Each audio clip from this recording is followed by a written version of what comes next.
बिस्मिल्लाहिर्रहमानिर्रहीम। International current affairs July to December 2023। इससे पहले दो वीडियोस में जिसका लिंक मैं आपको डिस्क्रिप्शन में पोस्ट कर दूंगा।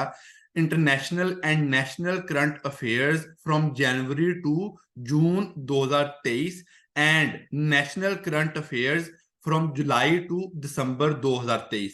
इसके बाद ये तीसरी सीरीज है जिसमें इंटरनेशनल करंट अफेयर्स जो हैं जुलाई टू दिसंबर 2023 के बताए जाएंगे। अगर आप इन तीनों वीडियोस को और आपने मेरी वीकली वीडियोस देखी हैं तो ये इंशाल्लाह मेरा चैलेंज है, मेरी बेट है कि आपका एफपीएससी एक मार्क भी नहीं कट करेगा। ये तीनों वीडियोस देखें। कोई ऐसा इंपॉर्टेंट करंट अफेयर नहीं है, बल्कि इंपॉर्टेंट के साथ अनइम्पोर्टेंट जो किसी ना किसी तरीके से रिलेटेड है हमारे पाकिस्तान या इंटरनेशनल मीडिया से, वो मैंने हर सूरत हर तरह से हाईलाइट किया है। तो चलते हैं हम पहले जो है करंट अफेयर की तरफ।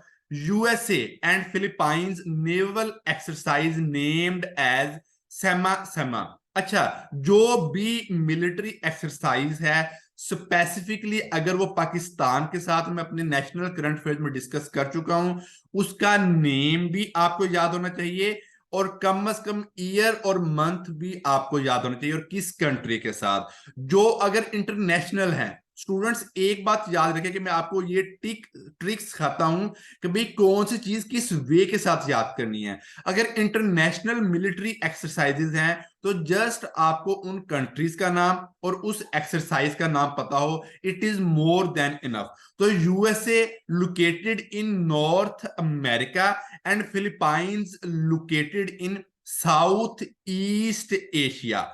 ठीक है, नेवल एक्सरसाइज इनका क्या नाम है? समा समा। फिलीपाइंस वाले कंट्री के लोगों को फिलिपिनोस भी कहते हैं। और आजकल जो फिलीपाइंस का सबसे ज्यादा क्लैश चल रहा है करंट अफेयर में, वो चाइना कंट्री है। तो अगर आपको तुक्का भी लगाना पड़े और एग्जैक्ट क्वेश्चन भी आए कि फिलीपाइंस के एनिमी इस टाइम साउथ चाइना सी में कौन है, तो वो चाइना है। तो यूएसए और फिलीपाइंस की एक्सरसाइज का नेम क्या है? Sama Sama. USA and China naval exercise name in Indonesia. अच्छा, इसमें एक और इंपॉर्टेंट बात है कि दो मुखालफ कंट्रीज, इनकी पहली ज्वाइंट एक्सरसाइज कहां पे हुई है? वो इंडोनेशिया में हुई है। तो यूएस एंड चाइना आपस में मुखालफत रखते हैं, बट इनकी कॉपरेशन कहां पे हुई है? इंडोनेशिया में हुई है, नेवल एक्सरसाइज में। तो पहली कौन सी एक्सरसाइज 2023 की जहां पे यूएसए और चाइना ने इकट्ठे पार्टिसिपेट किया? वो इंडोनेशिया है। Indonesia is also south east Asian country and China is east Asian country, ये भी आपको पता होना चाहिए। Air defender 2003 is the NATO air exercise in Arctic ocean. अच्छा, अब मैं आपको इस टाइम जो करंट अफेयर्स बता रहा हूं वो 2023 के हैं, जबकि 2024 का भी मैं बता चुका हूं। दोनों डिस्कस कर लेते हैं कि नेटो की 2023 की एक्सरसाइज का नाम क्या है? Air defender. और 2024 की stead fast, STEAD fast, FAST। तो ये दोनों एक्सरसाइज किसकी हैं? Air defender and stead fast, respectively 2023 and 2024, ये नेटो की हैं। तो पहली बात क्या पता हो आपको कि एयर डिफेंडर किसकी एक्सरसाइज है? नेटो की। लार्जेस्ट एयर एक्सरसाइज जो नेटो की है वो कौन सी है? State fast. स्टेड फास्ट कब हुई थी? 2024 में। और एयर डिफेंडर 2023 में। एयर डिफेंडर कहां पे हुई? आर्कटिक ओशन में। पैसा, Pacific ocean, A for Atlantic, I for Indian, S for southern ocean और ए फॉर आर्कटिक ओशियन। पहला बड़ा पैसिफिक, दूसरा अटलांटिक, तीसरा इंडियन, चौथा जो है सदर्न और स्मॉलेस्ट ओशियन कौन सा है? Arctic ocean. ये क्वेश्चन भी करवा दिए। Arctic ocean is located in the north side of the world, बहुत इंपॉर्टेंट है। उसने पूछा हुआ है अंटार्कटिका किस साइड पे लोकेटेड है? Southern side of the world, PPSC में क्वेश्चन है। और आर्कटिक ओशन किस साइड पे है? ये नॉर्थ साइड पे है पूरी दुनिया के। CPTPP, comprehensive and progressive for trans Pacific partnership. अच्छा, जो सबसे बड़ा और सबसे मजे का रूट है, सी रूट है, ओशियन रूट है, वो पैसिफिक ओशियन का है। बहुत रिलेटेड और बड़ा घुमा के न्यू क्वेश्चन आपको इंट्रोड्यूस करवा रहा हूं कि सबसे ज्यादा जो सी रूट लंबे वाला और ज्यादा कंट्रीज को आपस में मिला रहा है, वो कौन सा रूट है? पैसिफिक ओशियन वाला रूट है। ठीक है, जो Pacific ocean north America, south America, इसके बाद अफ्रीका, इसके बाद एशिया, इसके बाद ऑस्ट्रेलिया, इसके बाद चाइना वाली साइड, इन तमाम को कौन सा ओशन मिलाता है? पैसिफिक। तो पैसिफिक सबसे बड़ा था और सबसे बड़ा मिलाने वाला कौन सा है? पैसिफिक है। तो जो ऑर्गेनाइजेशन इसके रिलेटेड हो, हमें उनके नाम की एब्रीविएशन लाजमन पता हो। Opaque, Asia Pacific economic corporation. ठीक है, अपैक क्या है? Asia Pacific economic corporation. ये भी किसके रिलेटेड है? पैसिफिक के रिलेटेड है। और 21 मेंबर हैं अपैक के, ये आपको पता होना चाहिए। Black grain deal between Russia and Ukraine. What is the black grain deal? Important highlighted issue of 2023। Ukraine जो है वो सीरियल्स मतलब अनाज, स्पेसिफिकली वीट जो है वो अफ्रीकन कंट्रीज को मुहैया करता था, और वो ब्लैक सी के थ्रू जो त्यारे हैं, जो शिप्स हैं, वो गुजर के जाते थे। और इसका जो हाकमियत थी वो किसके पास थी? रशिया के पास थी। तो रशिया ब्लैक सी को कंट्रोल करता था और यूक्रेन की कार्गो शिप्स जो हैं वो सीरियल्स लेके अफ्रीका वाले कंट्रीज में जाती थी। तो भाई ब्लैक ग्रेन डील को जो है वो रशिया ने खत्म कर दिया 2023 में। अब इंपॉर्टेंट क्वेश्चन की तरफ आते हैं, एमसीक्यू क्या बनते हैं। What is the black grain deal? Transport या export of grains to African nations from Ukraine. Between grain deal Russia and Ukraine, which sea is use for this deal? Black sea. Black sea is the under Russia mainly मैं आपको बता रहा हूं, बाकी तुर्की भी है इसके पास। बर्गर टी, मैंने आपको बताया था ब्लैक सी के पास कौन से कंट्रीज हैं? Burger T. मेरे पिछले से पिछले करंट अफेयर्स में बर्गर टी मैंने लिखा हुआ है कि ब्लैक सी के गिर्द कौन से कंट्रीज हैं। Twitter replaced blue bird with white x. किसी भी बात को न्यू तरीके से पेश करना, टिक विद ट्रिक के साथ हाजिर है। तो क्या चीज मैंने आपको सिखाई? पहले आपको पता था कि ट्विटर रिप्लेस हो चुका है एक्स वर्ड के साथ या नेम के साथ, बट आपको यह भी याद हो कि ट्विटर का सिंबल क्या था, साइन क्या था? ब्लू बर्ड था। कौन से कलर का बर्ड? ब्लू कलर का। और एक्स जो है चेंज हुआ, ये किस कलर का है? वाइट। तो आपको इसमें याद रखना है, मैंने कोशिश की है कि जो हाईलाइटेड चीजें हैं वो मैं येलो मार्क उसको लाजमी लगाऊं, हाईलाइट करूं। तो blue bird changed into white x, ये दो इंपॉर्टेंट क्वेश्चन थे। एलन मस्क की कंपनीज का वो जरूर पूछता है। ट्विटर किसकी है? एलन मस्क की। इसकी सीईओ कौन है ट्विटर की? लिंडा। बड़े मजे की ट्रिक है ये, ट्विटर पे लंडा बाजार सब बिकता है। तो ट्विटर का लिंडा जो है इसकी सीईओ है। OIC, organisation of Islamic cooperation and Arab league special meeting on holy Quran desecration in Jeddah. अब इसमें मेन बातें क्या क्या है कि OIC और अरब लीग दोनों की मीटिंग्स कहां पे हुई हैं? जद्दा में हुई हैं। किसके रिलेटेड हुई हैं? होली कुरान की रिस्पेक्ट के लिए हुई हैं। और होली कुरान की नाउज बिल्ला बेहुरमती कौन करता है? ज्यादातर नॉर्डिक कंट्रीज, डेनमार्क और स्वीडन करते हैं। तो तीन बातें, कौन से कंट्रीज की मीटिंग जद्दा में हुई? OIC और अरब लीग की। कंट्रीज मतलब ऑर्गेनाइजेशन, किसके लिए? जो डेनमार्क और स्वीडन वाले हरकतें करते थे। डेसिक्रेशन का मतलब क्या होता है? डिसरिस्पेक्ट। डेसिक्रेशन, डिसरिस्पेक्ट इसका सिनोनिम है। आपको यह भी पता हो कि इस्लामोफोबिया का डे 15 मार्च को मनाया जाता है पूरी दुनिया में। इस्लामोफोबिया का डे 15 मार्च को, और ईयर कौन सा था? 2022, 15 मार्च 2022, Islamophobia day in all over the Islamic world. India launch space mission on July 14। अब ये डेट्स उस चीज की याद रखना जरूरी है। मैंने जैसा कि आपको पहले बताया था कि अगर हम मिलिट्री एक्सरसाइज या नेवल एक्सरसाइज करते हैं तो हमें उन कंट्रीज की एक्सरसाइज को याद करना है जो हमारे बहुत क्लोज है, या जिनमें पाकिस्तान भी शामिल था। जैसे जैसे आप पाकिस्तान या साउथ एशिया से दूर होते जाएंगे, बेशक आप डेट को इतना फोकस ना करें। एक और एग्जांपल देके क्लियर करता हूं। अगर पाकिस्तान की इंपॉर्टेंट पर्सनैलिटी की डेथ होती है तो आपको डेट, मंथ, ईयर याद होना चाहिए। अगर इंटरनेशनल कोई पर्सनैलिटी की डेथ होती है तो जस्ट आपको उस पर्सनैलिटी का नाम और उस कंट्री का नाम याद होना चाहिए, ठीक है। बट इसमें भी टॉप मोस्ट, जैसे यूएसए है, वो जो बाइडन, अल्लाह ना करे किसी को कुछ हो, जो बाइडन की डेथ हो जाए तो वो बहुत इंपॉर्टेंट पर्सनैलिटी है। जाई जिनपिंग चाइना का प्रेसिडेंट है, बहुत इंपॉर्टेंट पर्सनैलिटी है, ठीक है। तो इनका आप फिर डेट पे भी फोकस कर ले। बट वैसे जैसे दूर होते जाए तो डेट को याद करना इंपॉर्टेंट मैंने नहीं रखता।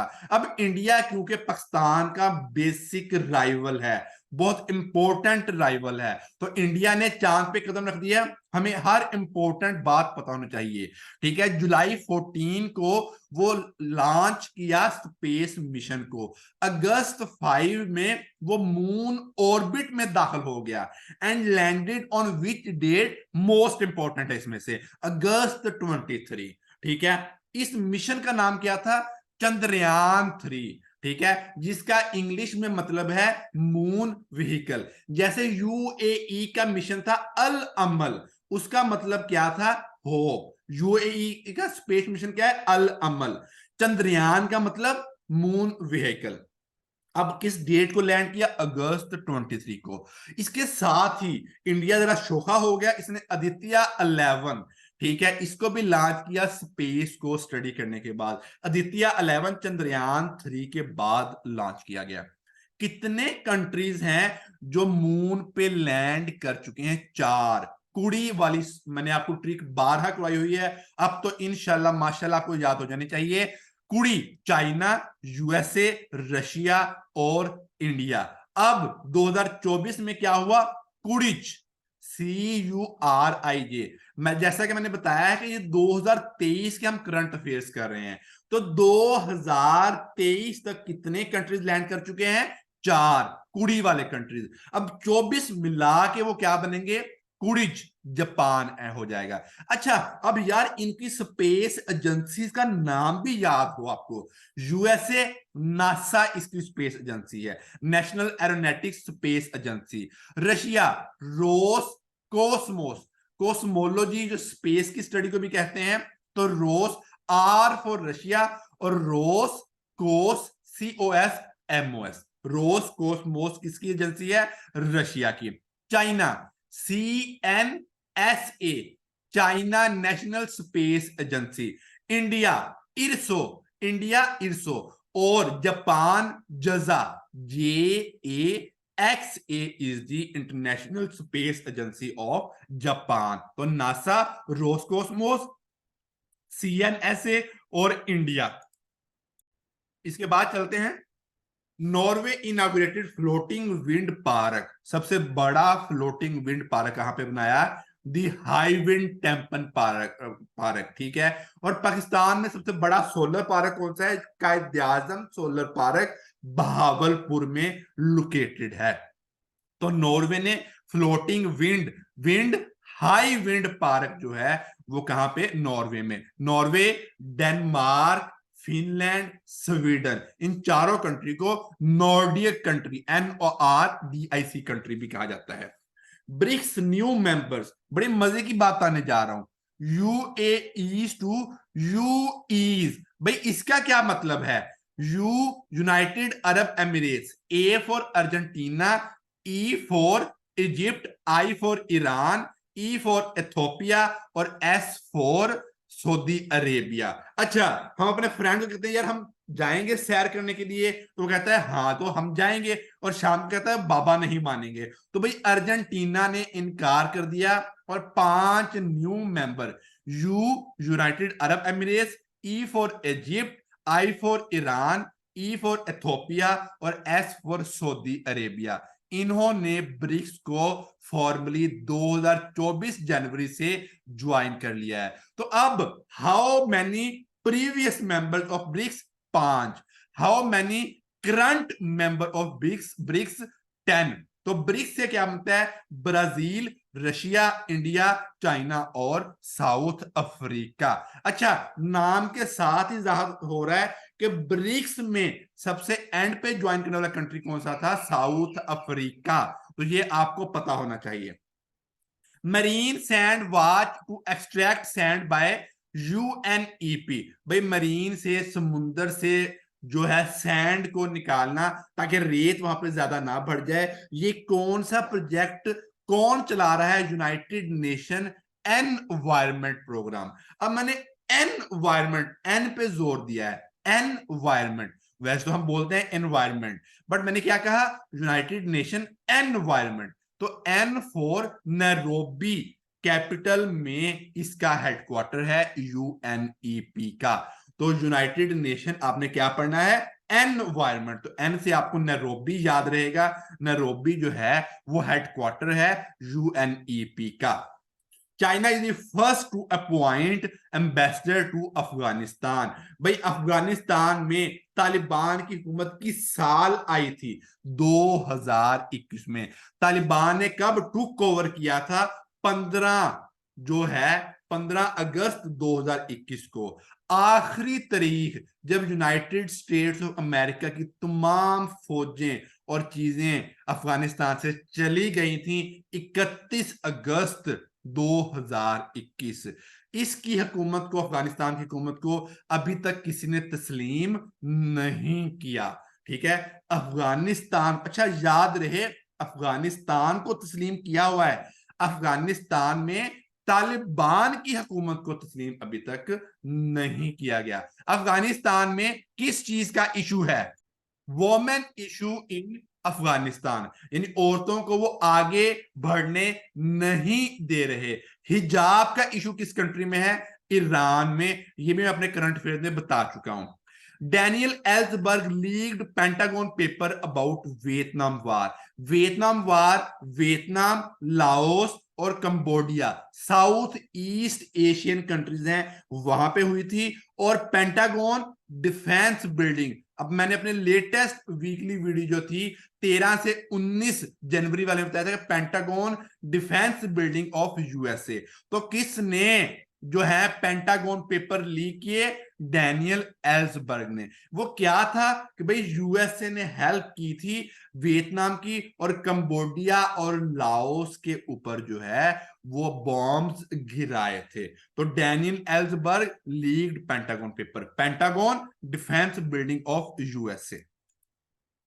United nation put Russia army on list of shame. मैं तो कहता हूं कि यूनाइटेड नेशन को भी, सीधी सी बात है, हम डरते वरते किसी से नहीं है, इसको भी लिस्ट ऑफ शेम में ऐड कर दें। कि जो रशिया को तो एक साइड पे ऐड कर रही है लिस्ट ऑफ शेम में, बट इसराइल को वो ऐड नहीं कर रही लिस्ट ऑफ शेम में। बस वो कही जा रहे हैं जी ऐसा ना करो, जैसे वो होता है ना, हम कहते हैं मिन्नतें करें, भाई ऐसा ना करें, प्लीज ऐसा ना करें। तो यूनाइटेड नेशन का वही हाल इसराइल के बारे में है। वो कह रही भाई रुक जाओ, बम्बार्डमेंट मत करो, और इसराइल जो है वो अपने काम करी जा रहा है, यानी दिखावा कर रहे हैं ये लोग। सीधी सी बात है, जो लोग बिल्कुल एक्नॉलेज नहीं करते या नॉलेज नहीं रखते, उन्हें बता दूं कि भाई ये एक ऐसा इदारा है जो सिर्फ बड़ों पे हाकमियत करता है और दिखावे का इदारा है। ठीक है, तो यूनाइटेड नेशन ने किस कंट्री को लिस्ट ऑफ शेम पे रखा? रशिया को।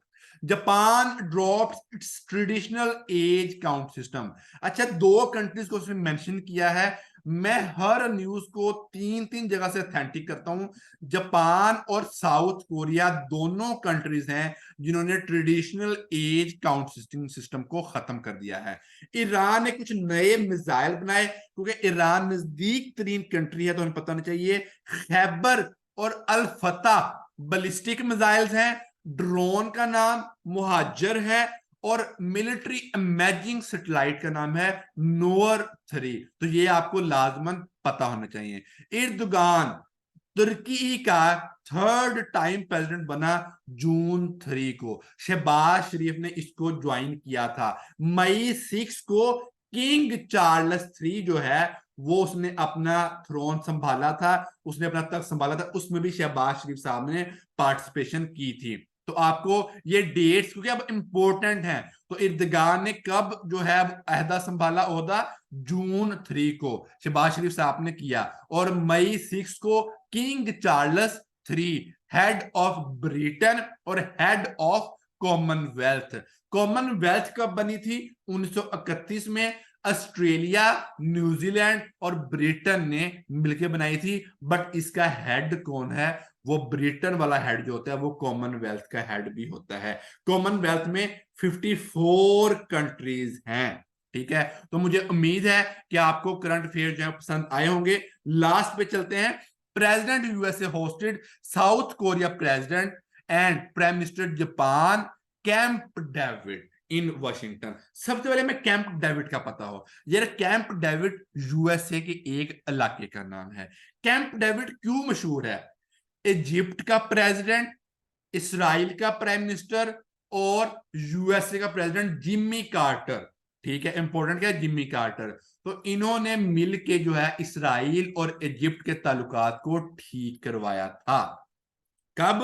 1978 में। तो what is the camp David? In 1978 Egypt, Israel and USA head talks in USA, और इसराइल और इजिप्ट ने एक दूसरे को तस्लीम कर लिया था। ठीक है, अब कैंप डेविड में क्या हुआ है कि प्रेसिडेंट यूएसए ने साउथ कोरिया को बुलाया है, और जापान के प्राइम मिनिस्टर, जापान का प्राइम मिनिस्टर कौन है? फ्यूमियो किशिदा, और साउथ कोरिया का जो कैपिटल है वो सियोल है। अच्छा, तो अब कहां पे बुलाया उन्होंने? कैंप डेविड में। बट बेसिक चीज जो याद होती है आपको, कैंप डेविड की हिस्ट्री का पता हो कि 1978 में इजिप्ट, इसराइल और यूएसए के प्रेसिडेंट की आपस में मीटिंग होके इन्होंने तस्लीम किया था। High sea treaty on June 19। What is the high sea treaty? To protect marine animals, marine life from plastic things, यानी प्लास्टिक ना इसमें। Iran open its embassy in Saudi Arabia after 7 years. 7 साल के बाद किस कंट्री ने, किस countries में एम्बेसीज खोली? ईरान ने सऊदिया में और सऊदिया ने ईरान में। कौन सी डेट इंपॉर्टेंट है? जून 6 को। अली रजा इनायती, ये ईरान का एम्बेसडर था जब सऊदी अरेबिया में बैठता है। First United nation security council meeting on AI, artificial intelligence, on July 16। भाई बहुत इंपॉर्टेंट बातें हैं। एआई की मेन ऐप कौन सी है? Chat GPT. चैट जीपीटी का फाउंडर कौन है? आल्टमैन। मन ऐसा चैट करते हुए आदमी आर्ट को दबाता है, तो आर्ट से आल्टमैन किसका फाउंडर है? चैट जीपीटी का। क्या चीज है? आर्टिफिशियल इंटेलिजेंस है। पहली मीटिंग कब हुई? जुलाई 16 को। निगत दाद, ये advisory board of artificial intelligence of United nation. Pakistani निगहदाद, नाम याद रखना है, निगहदाद, और किस चीज की मेंबर है? Advisory board of artificial intelligence of United nation. पहली ऑल वुमेन हज फ्लाइट कहां से गई? इंडिया से, और क्या नेम था? Air India. वो ये भी पूछ सकता है क्वेश्चन घुमा के, एयर इंडिया जो है इसने पहली कौन सी हज फ्लाइट की? ऑल वुमेन हज फ्लाइट की। तो मुझे उम्मीद है कि आपको करंट अफेयर्स पसंद आए होंगे। आप बिलीव करें इन तीनों current affairs, national and international current affair June from January 2023, link description में दे दूंगा। इसके बाद national current affairs June to July to December 2023, और international current affairs July to December 2023 आप कर लेंगे तो इंशाल्लाह, प्लस मेरी वीकली वीडियो, तो कोई भी करंट अफेयर आपका इंशाल्लाह नहीं रहेगा। जज़ाकल्लाह, थैंक यू सो मच।